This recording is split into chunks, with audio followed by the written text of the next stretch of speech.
This is Rockwell's B-1 bomber. It is one of only 4 prototypes ever produced. Had it been accepted by the United States Air Force, it would have been the fastest and highest flying bomber ever to go into service. The paradox is that the plane that ultimately did see service, although looking almost identical, flew at half the speed of the B-1, but was much more effective.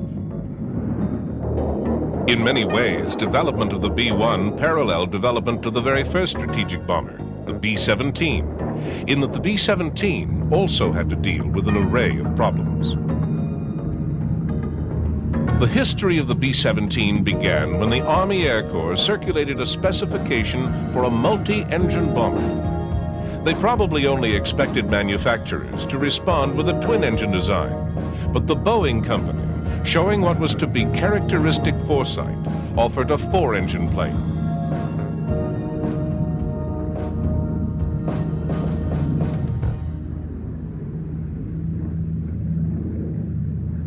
As advanced as it may have been, Boeing's Model 299, as the prototype was known, was not very well received. An accidental crash in the early trials and a belief in some quarters that large 4-engine planes would be too difficult to fly in combat cost Boeing the initial order. And yet certain factions in the Air Corps encouraged Boeing to continue development of what was, for its time, a massive aircraft. Using much of its own money and fighting government cutbacks, the company continued to develop what was ultimately to be a most important plane. World events were to justify this decision. The emergence of the Axis powers caused the Roosevelt administration to rethink its attitude to long-range aerial bombardment, a role in which the B-17 would excel. But the first flying fortresses to see action were 20 examples sent to Britain's Royal Air Force, as much for evaluation as for strategic bombing. The British exercise could never be claimed as a major success. Although welcomed by a nation short on armament, the high-flying long-range B-17s the British called Fortress Ones were to have a short and checkered career.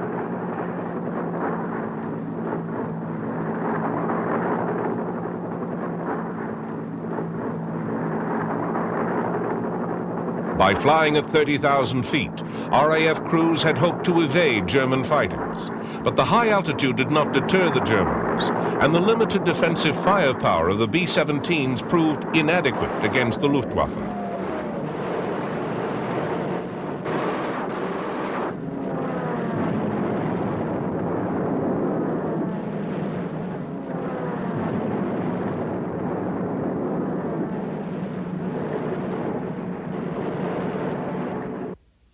With RAF results in hand, Boeing's designers went back to the drawing board. If the plane was to survive, it would have to be rethought. Substantially more armor, which might reduce the plane's bomb load, would have to be added. With a wartime effort underway, women joined the workforce, and production of the B-17, the plane that at one time no one wanted, was considered a strategic priority.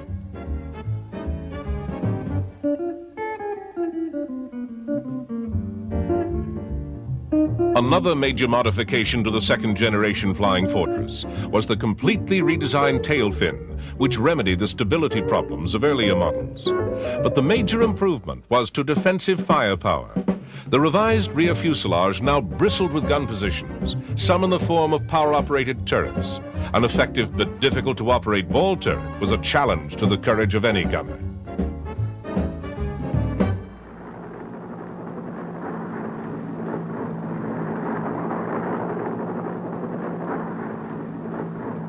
Bombing by day, B-17s over Europe would continue to suffer heavy losses. It was only the later addition of the escort fighter that radically reduced the toll.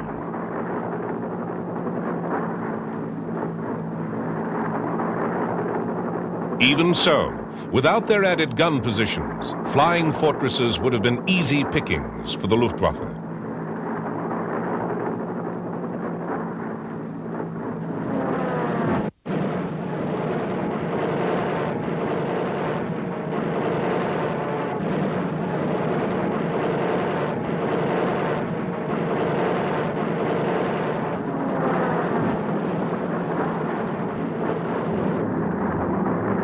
Despite the high cost in lives, there is little doubt that the theory of strategic bombing was well proved, disrupting German industry and slowing down the Nazi war machine. It was an effective but very expensive way of waging war.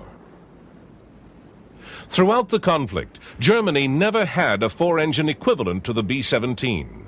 But its scientists did produce a novel and potentially very effective weapon that risked very few German lives and caused considerable panic to its opponents.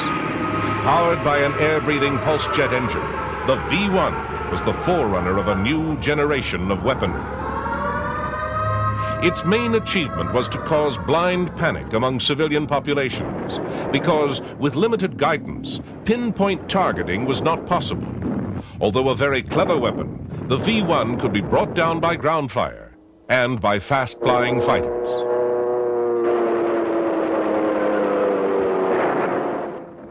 But there was no defense for Hitler's second vengeance weapon, the V-2 ballistic missile, a brilliant and sinister product of the von Braun team, which brought the technique of aerial bombardment to a totally new level, one unforeseen by any of the Allies.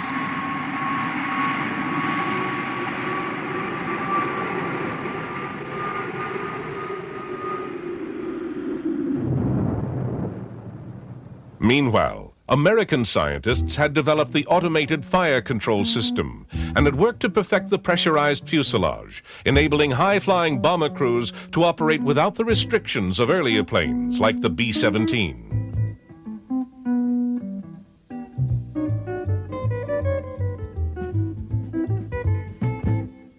Their philosophy was to perfect existing technology that could quickly be mass-produced.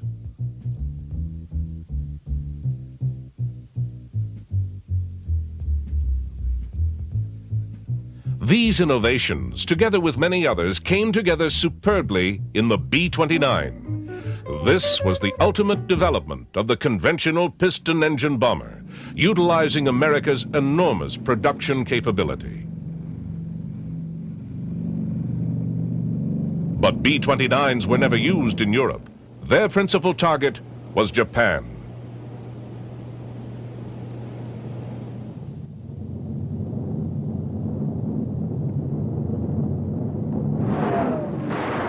In the Pacific theater, automated gunnery proved itself a markedly better defense for air crews than anything that had been available to the B-17s. Still, the B-29 was a conventional weapon, in keeping with the American philosophy of perfecting what was known. There was one notable exception: the atomic bomb, the ultimate high-technology weapon of the Second World War. It required only one B-29 to carry such a weapon and change the course of history.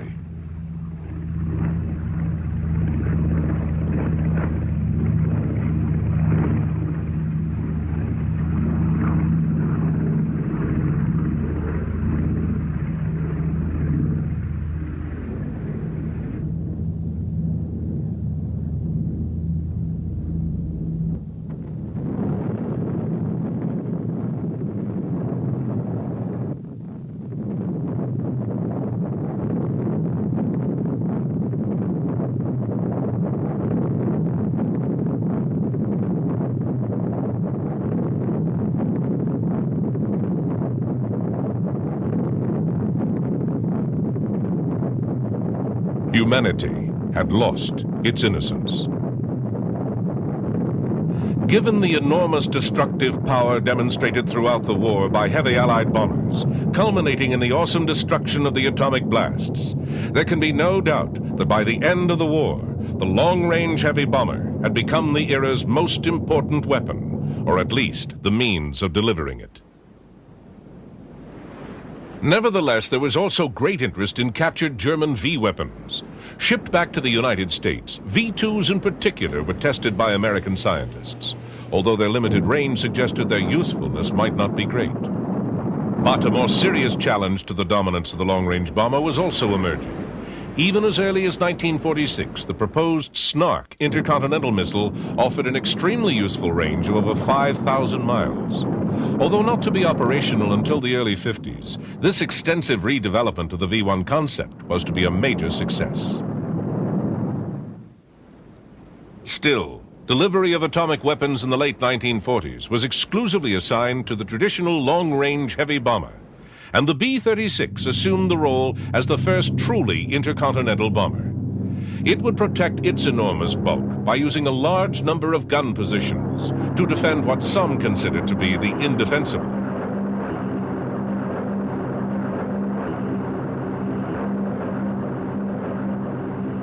Sometimes referred to as the Big Stick or the Peacemaker, the B-36 used a combination of piston and jet power to extend the American Strategic Air Command's reach to any potential target.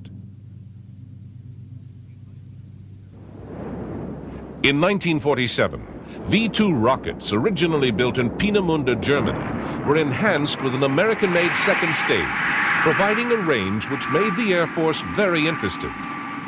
Interest was increased by the belligerent acts of the Soviets in Berlin and Czechoslovakia the following year. The Soviet Union, an American ally of the Second World War, caused additional concern when in 1949 it demonstrated its own capacity to detonate a nuclear device, initiating one of the deadliest races in history. In the early 1950s, conventional aircraft, now with swept wings and fully jet-powered, was still considered to be the most reliable nuclear delivery systems, and therefore the best deterrent against what was fast emerging as the Soviet threat. A distinct cooling in relations between the two superpowers was heightened even further by the conflict in Korea, and the stage was set for a Cold War with nuclear sabers rattling on both sides. Crucial to this game of brinkmanship was the best means of delivery, and as far as conventional aircraft were concerned, the U.S. Air Force had no better vehicle than the first intercontinental all-jet bomber, the famous Boeing B-52.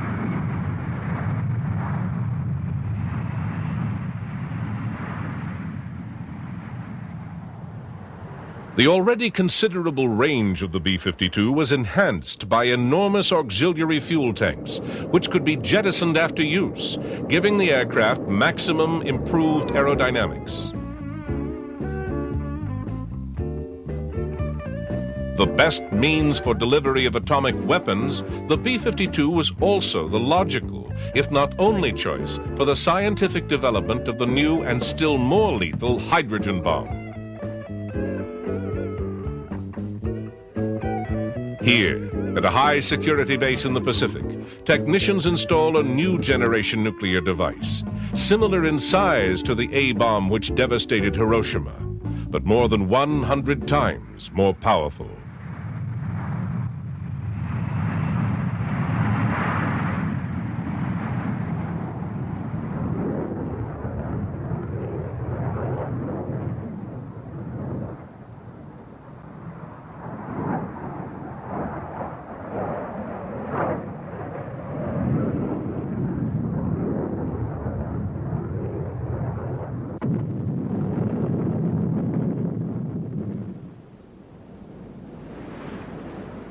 Russia gave a great boost to American defense. Right from the onset of the Cold War, American research had borrowed from the achievements of Peenemünde and White Sands. They utilized the nation's largest financial commitment to a single defense system and developed the first arsenal of truly intercontinental ballistic missiles. With the urgency of a war of threats and technology, America's talent for mass production was set to work on a defense system that would totally eclipse the manned bomber program.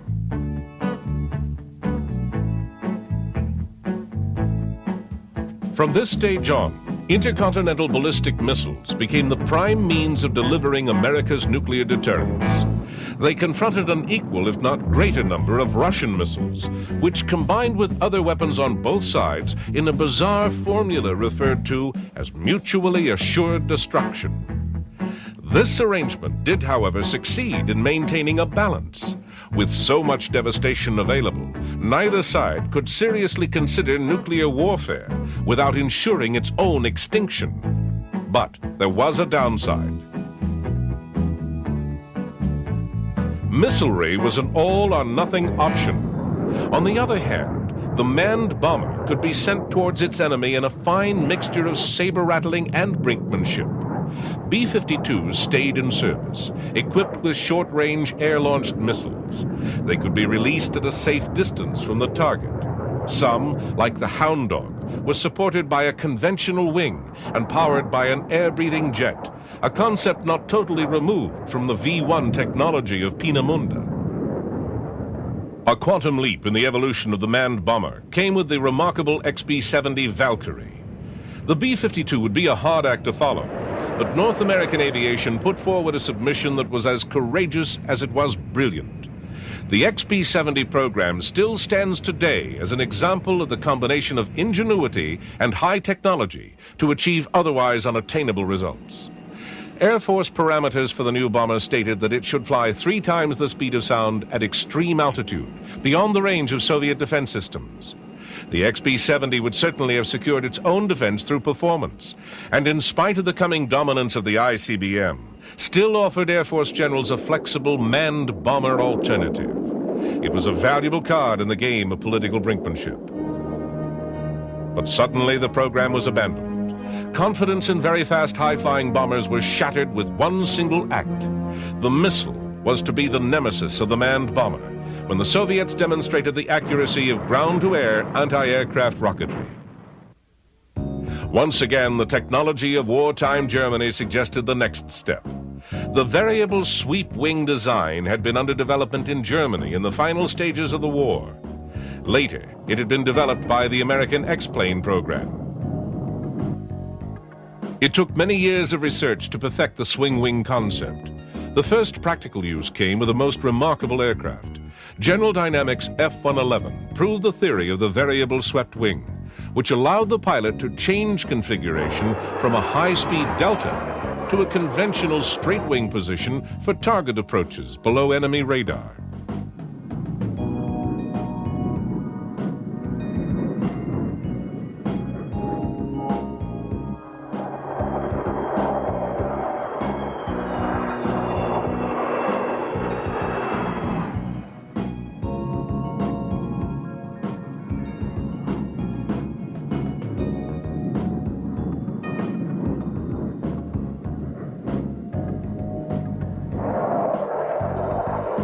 Essential to the success of low flying was the development of terrain-following radar.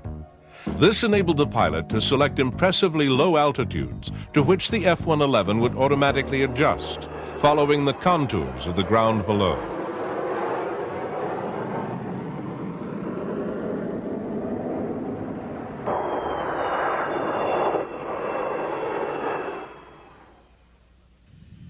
But although the F-111 proved the effectiveness of flying undetected under enemy radar, it was not a heavy bomber. Perhaps the same technology could be developed on a larger scale. The Air Force's request for proposal released in 1969 asked, among other things, for low-altitude ride control and nuclear hardness, the ability of the aircraft's electronic system to resist the effects of a nuclear explosion. Again, the North American company took the lead. Now, under its new banner, Rockwell, it put forward a concept that embraced all the latest innovations, including swing wing technology, but in the proportions of a long-range heavy bomber. To prove the concept, an exhaustive wind tunnel program tested the shape, proportions, and function of Rockwell's proposed swing wing penetrator. In miniature, every flight characteristic and operational idiosyncrasy of what was to be the B-1 project underwent the closest scrutiny.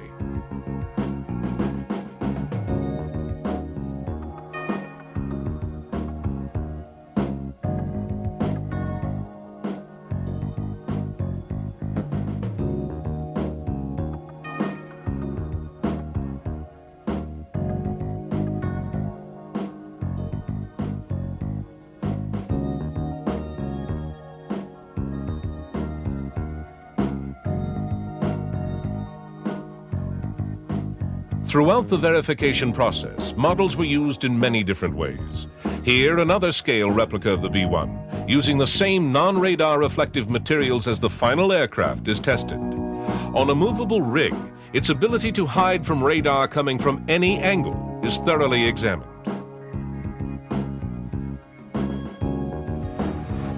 The biggest and most impressive model in this process was the final full-scale mock-up.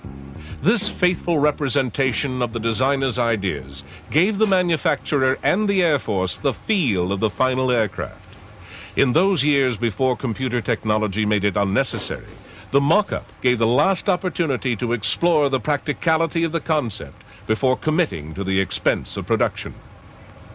Even details like hinge doors and access panels are faithfully modeled so that ground and flight crews alike can assess almost every physical detail of the finished aircraft.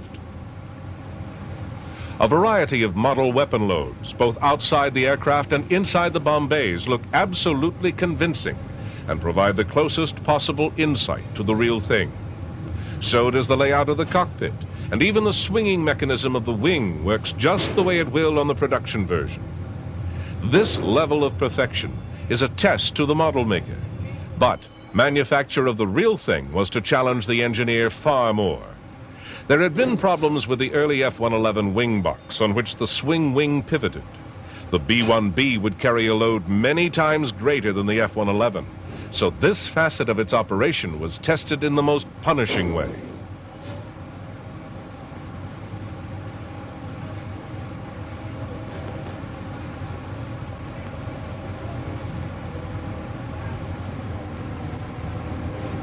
As always with United States military aircraft, the greatest consideration was placed on the service's most indispensable asset. The preservation of aircrew was a major priority, and with the B-1 project, it would prove a substantial challenge.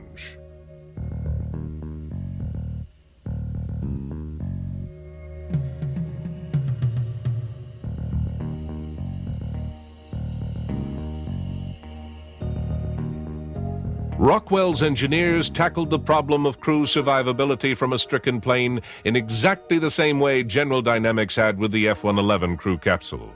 But for the B-1, with a crew of 4, it would have to be much larger, and tolerances would be greater. There was always concern about the effects on aircrew, not only from the force of ejection, but more importantly, from the impact of landing. The F-111's capsule had worked well, but at this scale and at a weight of 9,000 pounds, the problems were multiplied.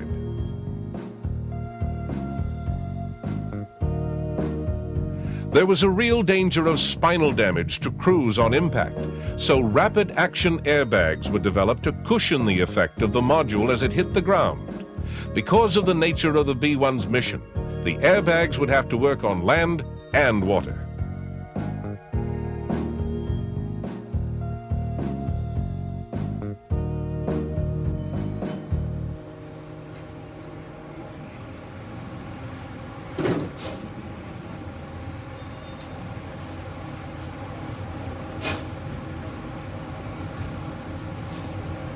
Meanwhile, at Palmdale, California, construction of 3 prototypes began. The B-1 project was now underway, even if its long-term future was far from certain. Funding, as in most major defense projects, was to be a continuing problem. Senate criticism of the enormous cost of the B-1 and the usual inter-service competition for the military budget were as difficult for Rockwell executives to handle as the new technology was for Rockwell's engineers.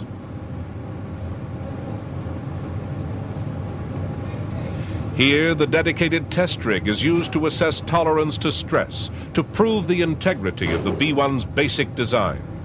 That integrity would have to be confirmed before any plane with the performance expectations of the B-1 could be allowed to fly in service.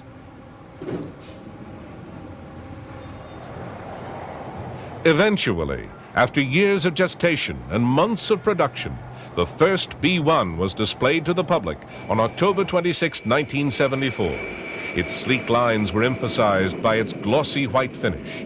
At the time, it was the largest swing-wing aircraft in the world. The first B-1, serial number 74-0158, rolled down the Palmdale runway on December 23, 1974, for its maiden flight. Originally, plans called for 5 flying prototypes and 2 for structural testing, but because of cuts in the program, only 3 planes were ordered. The second and third of these were not to be available for flight testing for over a year. So on the first flight of the first plane, more than usual precautions were taken. Without a ready replacement, loss of this prototype could cause the whole program to collapse. Little surprise then that the first short flight to Edwards should be accomplished with wheels down. Nor was any attempt made to alter the position of the enormous swinging wings. But the two-man crew did adjust the jet exhaust system. This complicated arrangement is sometimes referred to as the turkey feathers for obvious reasons. To control the final stages of up to 30,000 pounds of thrust with full afterburner is a difficult but vital function.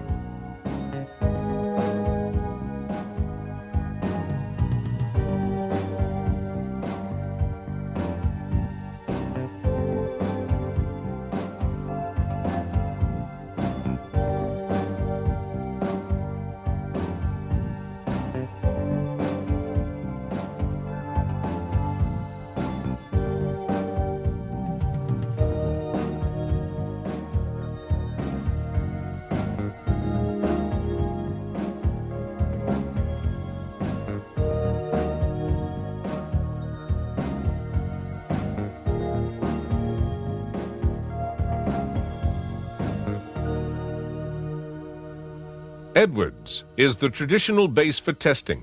Once called Muroc, this Air Force facility has been the home of many major test programs.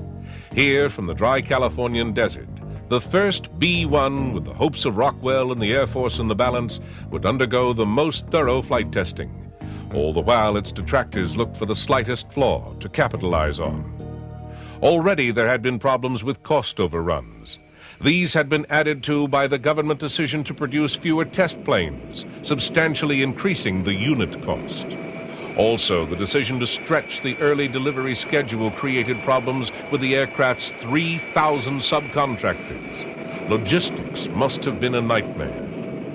Although the first short flight of the B-1 was a totally successful exercise, its future was still far from secure. And much of the real flak the program was to encounter had little to do with the plane's performance. Rather, the arguments were of need, philosophy, and politics. Did the Air Force really require a new bomber? How valuable was a recallable man deterrent? Genuinely informed assessments of whether the B-1 might be able to achieve its mission requirements were less easy to find. And against this backdrop of uncertainty, engineers and test pilots would have to prove Rockwell's super bomber.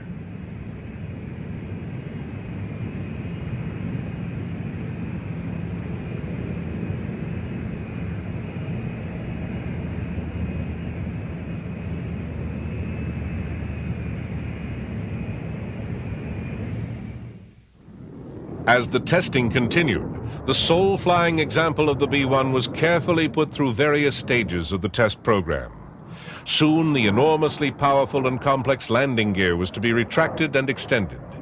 Years earlier, when Rockwell was still called North American, and it was testing the XB-70 Valkyrie on its first prototype mission, the gear failed to retract properly. But the B-1's initial attempt at a clean profile flight was a total success. With something as complicated as the undercarriage, tremendous effort is expended in testing prior to flight. But in the end, the one that really counts is in the air.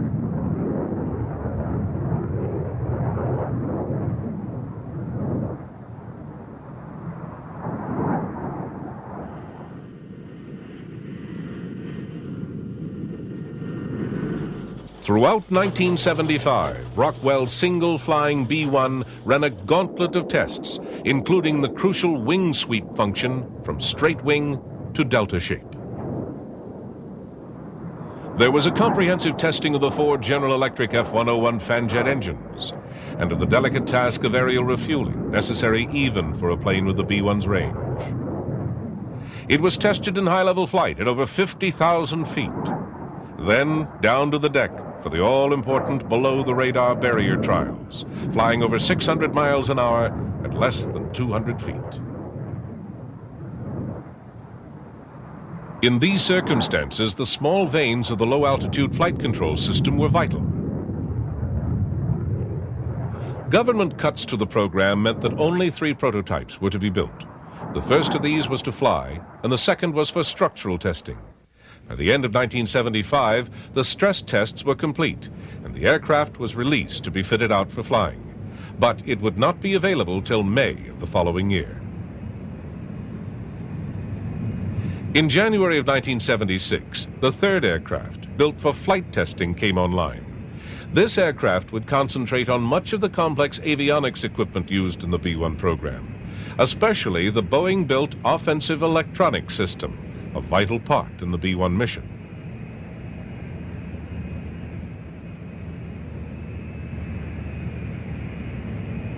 Inside the cockpit of these prototypes, a complicated array of dials and meters surrounds the cathode ray tubes. If you look closely, you can see the fighter-like control columns, unusual in a large aircraft. Directly behind the pilot and co-pilot, the other 2 crew members sit in their positions. The defensive and offensive systems operations use the high point of radar development not only to identify and target the enemy, but also to fend off attacking opposition fighters. It's a far cry from the air gunner huddled in the rear of the B-17. The B-1 crew fly in comfort, but in combat, they'd face the same old risks, fighting off late 20th or 21st century bandits. As the testing of the first 3 aircraft continued, with the speed and altitude envelope being constantly pushed, a 4th plane, authorized for August 1976 production, started its early stages of construction. With this latest B-1 underway, it seemed the program had gained sufficient momentum to survive its critics. With so much research behind it, and so many of the problems solved, it appeared certain the Rockwell bomber would continue into production. But then, on June 30th, 1977, the recently elected Carter administration canceled the project, and the B-1 program came to a halt. A unit cost of over $100 million was not the least of the reasons for cancellation, but there were others. One influential factor was the earlier successful testing of a unique combination of 2 proven pieces of American hardware, a Minuteman missile and a C-5 transport aircraft. If it could be demonstrated that the C-5 was capable of launching the missile in flight, then it could offer the Air Force an extremely cost-effective form of recallable deterrent. The survivability of a massive transport aircraft as it approached the combat zone may not have been great, but the extra range offered by the missile may have combined to produce some form of deterrent if the experiment worked.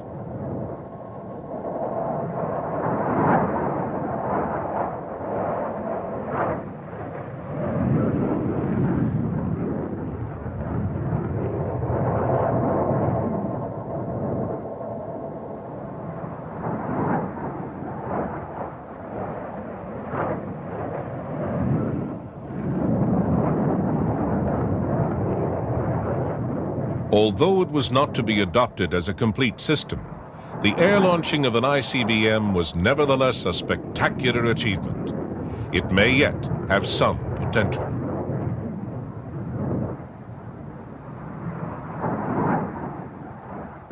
A much more concrete threat to the B-1 came in the form of the Air-Launched Cruise Missile, or ALCM.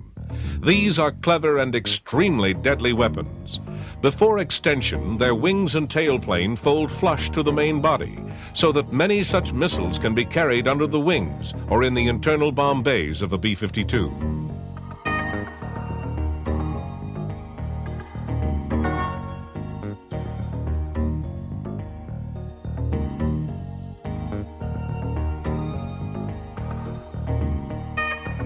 The ALCM program, which was quickly implemented by the Carter administration, gave the aging B-52s a new lease on life as a suitable delivery system.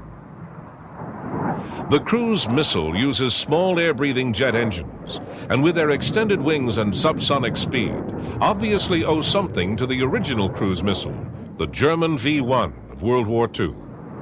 But 30 years of technical evolution enabled the addition of concepts similar to the terrain-following radar first used in the F-111. This produced a weapon that was at the same time economical and effective, and considerably extended the range and survivability of the B-52. One thing was certain after the Carter decision to cancel the B-1. The B-52, old as it was, would have to carry on as America's only long-range recallable deterrent. But although more life could be squeezed out of these remarkable aircraft, it was equally obvious that in the long term, a new delivery platform of some kind was inevitable.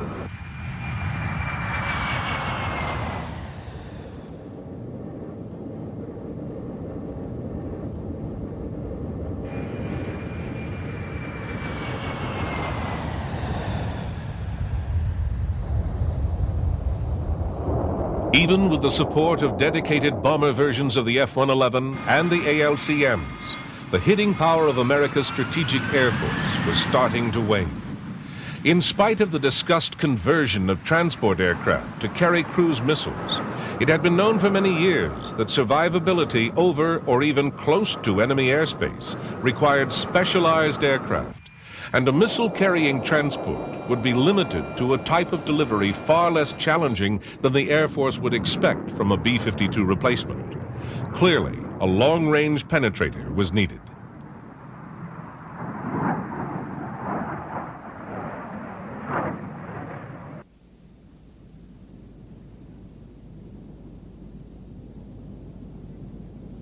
Although the Carter decision had canceled production of the B-1, it had allowed some funds for the continued tests of the first 3 planes and to complete the building of the 4th.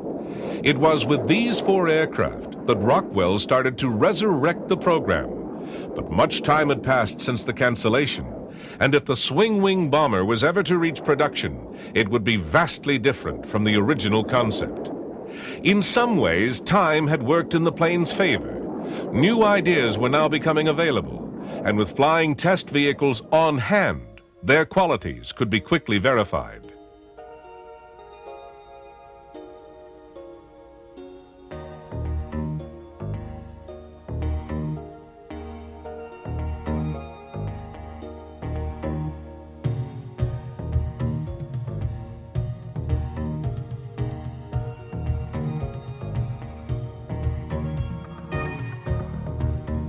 The most important change to strategic thinking was the revised attitude toward high speed.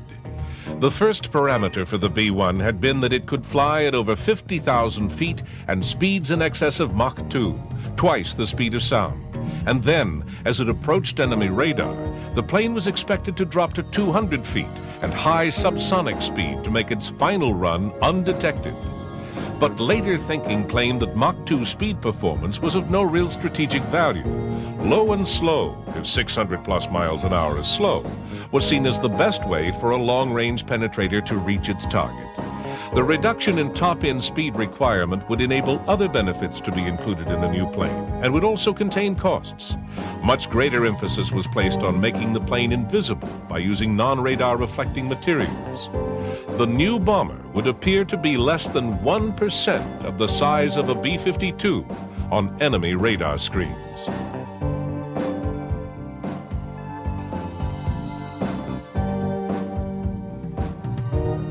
In-flight refueling for optimum range was given even greater priority, as there had been unfounded criticism of the early plane's results at low level. A major change was implemented for crew survival by deleting the crew ejection module, which had never been perfected, in favor of conventional ejection seats, quite suitable for the slower flying version. With revised specifications from Rockwell and a pressing need to solve the B-52 replacement problem, the Reagan administration announced in October of 1981 the decision to build 100 Rockwell bombers to be called the B-1B. The 4 earlier prototypes, which had done so much valuable work to prove the basic and later the modified concepts, would continue in the test program as the B-1A. It is entirely possible that had these 4 original aircraft not been available, the entire B-1B, the born-again bomber project, would never have got underway.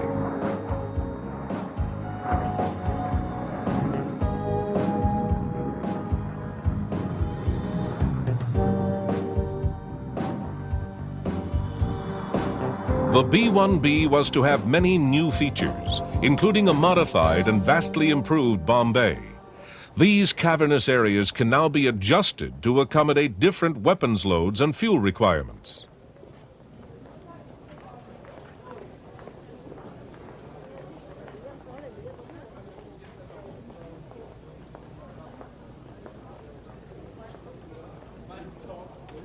Clearly, given the success the cruise missile had enjoyed, it would also have to be accommodated. Because the B-1B would be the B-52's replacement, the new aircraft would have to accommodate conventional and atomic devices in a variety of sizes and configurations to fulfill a range of operations. Given this need for flexibility and the far-reaching scope of the B-1 project, it's hard to imagine that serious consideration was not so long ago given to using transports like the C-5 to carry cruise missiles, and that this combination was supposed to replace the classic B-52.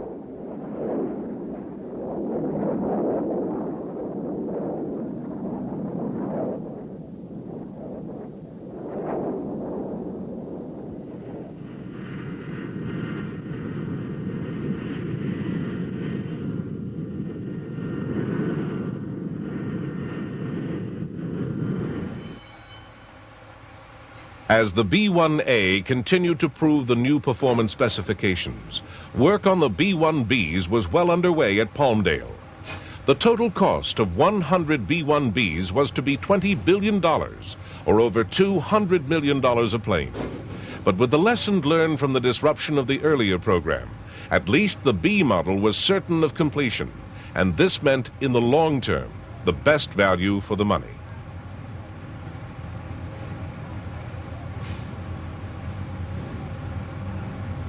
Much of the B-1B's cost goes to provide its sophisticated avionics equipment.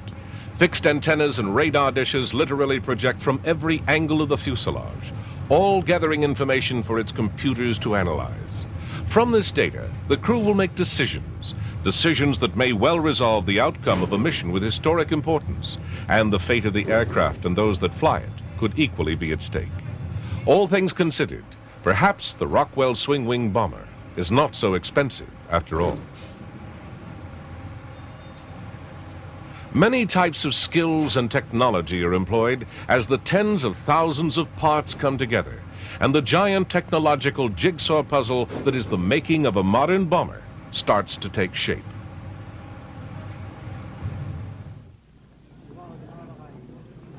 By the middle of 1983, the first B-1B production model was ready to make its public debut, looking so very much like its predecessor.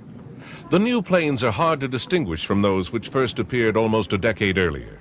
Modified air intakes and a small window for the radar operators are subtle but effective clues for the untrained eye.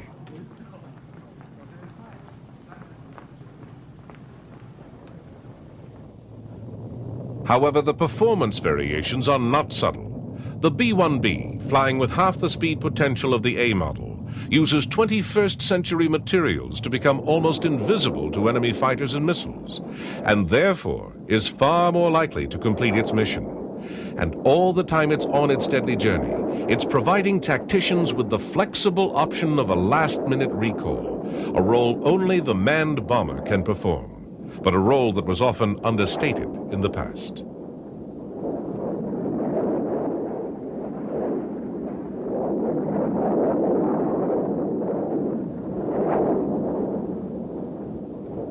Having survived against competition that started with such crude weapons as the V-1 flying bomb, and later evolved into the sophisticated and extremely deadly cruise missiles that would be carried by aging B-52s, and having been eclipsed by the development of ballistic missiles, which began with the German V-2 rockets, and over time developed into the powerful intercontinental ballistic missiles that completely dominated the topic of nuclear delivery for over 30 years. The manned bomber survived by using yet another German innovation, that of the variable swept wing. In the early 60s, the idea, greatly refined and used in conjunction with terrain-following radar, emerged as the F-111, a very successful medium strike bomber.